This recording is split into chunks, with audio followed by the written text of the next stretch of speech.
if you have a solidly back-tested strategy and you've traded it live and it works the way you back-tested it, so it's not an illusion, it's not something that only works out on paper, but when you try to trade it live, there's actually a flaw in it, such as an execution issue or something, then to not expect losing periods is being completely illogical, because when you back-tested it, nobody's back-tested anything that won every single time, right? It's ridiculous. Well, if they did, they haven't back-tested it properly. I could Correct. Yeah, then they're probably back-testing with bias or making subconscious decisions based on what they know about what happened, that kind of thing. So assuming you back-tested it with some integrity and honesty with yourself, and it worked out, and you had a losing period, and your backtest showed that you have losing periods, right?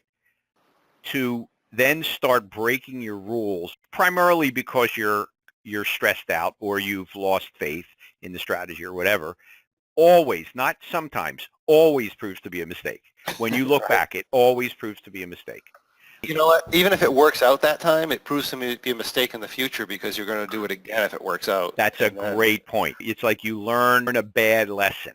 Yeah, I mean, you could talk about that subject for a long time. I jumped in front of the car and it didn't hit me. That means I can jump in front of the car again. Exactly.